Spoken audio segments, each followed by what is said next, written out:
یہ جتنی مائیں اور آپ سب بیٹھے ہیں، سچ بتانا ہم نے اپنے کتنے بچوں کو وضو کرنے کا طریقہ سکھایا؟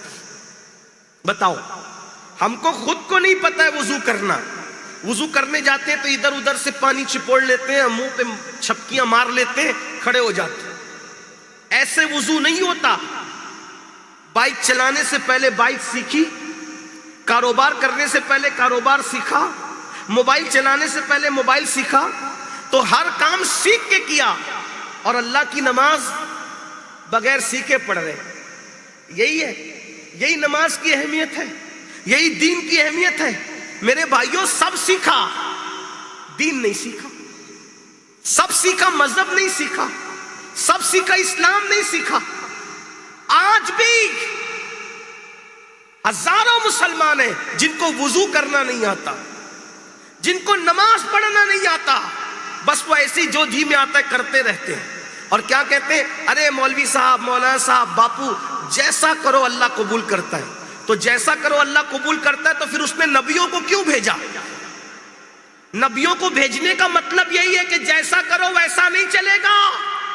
نبی نے جیسا طریقہ بتایا اس کے طریقے کے مطابق چلے گا. کچھ لوگوں کا حال یہ ہے، وہ سمجھتے ہیں ہاتھ منہ دھونا ہی وضو ہے. نہیں، وضو کا ایک طریقہ ہے. بیٹھو علماء کے پاس، سیکھو. نماز کا ایک طریقہ ہے، ویسے ہی پڑھو گے تو نماز ہوگی. اور کچھ نہیں، بہت مشکل نہیں ہے. 5 منٹ بیٹھ جاؤ کسی اچھے سکھانے والے کے پاس، وہ 5 منٹ میں وضو سکھا دے گا. آدھے گھنٹے میں نماز سکھا دے گا. بہت مشکل بھی نہیں ہے. دین آسان ہے، مگر کوئی سیکھو تو صحیح. ہم تو مائل بکرم ہے، کوئی سائل ہی نہیں. راہ دکھلائے کسے راہ روے منزل ہی نہیں. میں یہاں اگر ائمہ مساجد ہے تو ان سے گزارش کرتا ہوں، ان کا خادم ہوں، ان کی جوتیاں سیدھی کرنے کی سعادت حاصل کرتے ہوئے عرض کروں، اپنی قوم کو آدھا گھنٹہ جو بیان کرتے ہو، 25 منٹ بیان کرو، اور 5 منٹ میں ان کو کسی ہفتے وضو سکھایا کرو، کسی ہفتے ان کو نماز سکھایا کرو، کسی ہفتے ان کو روزے کے مسائل بتایا کرو، کسی ہفتے ان کو زکوٰۃ کے مسائل بتایا کرو، کسی ہفتے ان کو نکاح اور طلاق کے مسائل، تاکہ ہماری قوم کو ہم ایجوکیٹ کر سکیں، ان کو اسلامی نالج دے سکیں. 25 منٹ بیان ہو، 5 منٹ ان کو مسائل سکھا دو. پہلے تو ان کو بوریت لگے گی، لیکن دھیرے دھیرے اہمیت کی وجہ سے ان کو سمجھ میں آ جائے گا کہ ہاں یہ دین ہے. چلیے ایک مسئلہ میں آپ کو بتاتا ہوں کتنا اہم ہے. ہم لوگ نماز شروع کرتے ہیں اور نماز پوری پڑھ لیتے ہیں، لیکن پوری نماز پڑھنے میں ہماری زبان بھی ہلتی نہیں ہے. یہ شروع کیا،